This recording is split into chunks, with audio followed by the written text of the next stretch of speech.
हम लोग की अपनी मान्यता यह है कि कम से कम 1/3 विकास की राशि वो पंचायती राज से चुने हुए व्यवस्था से के द्वारा खर्च होनी चाहिए। बिहार में सिर्फ आपकी जानकारी के लिए बता दूं, पिछले 30 वर्षों में पंचायती राज के संस्थाओं के माध्यम से 3% से कम राशि खर्च हो रही है।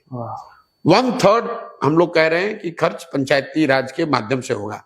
अब आप ये कह सकते हैं कि पंचायती राज के चुने हुए प्रतिनिधि भी तो करप्शन कर रहे हैं, वो ठीक बात है, लेकिन मैं आपको एक एग्जांपल देता हूं बिहार का। यहां नल जल योजना में बहुत बड़ी 25-30 हजार करोड़ रुपए सरकार ने खर्च किया।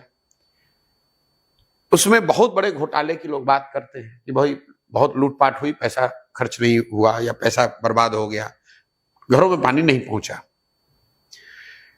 नल जल कराने की जो जिम्मेवारी थी वो वार्ड सदस्य की दी गई थी। उसमें कुछ लोग, मुखिया लोग भी किसी स्तर पर इन्वॉल्व थे और सरकारी तंत्र अफसर इन्वॉल्व था।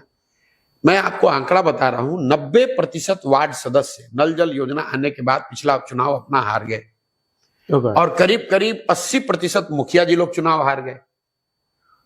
लेकिन आप मुझे बताइए, क्या 80% ब्यूरोक्रेट हटाए गए, चोरी में पकड़े गए? नहीं।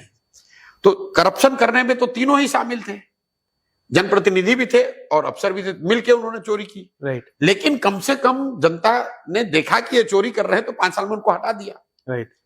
लेकिन जो अफसर था वो तो पहले भी चोरी कर रहा था, आज भी सिस्टम में बैठ के चोरी कर रहा है। तो ब्यूरोक्रेसी पर लगाम तब लगेगी जब स्वच्छ लोग चुनकर राजनीति में आएंगे, स्वच्छ और काबिल।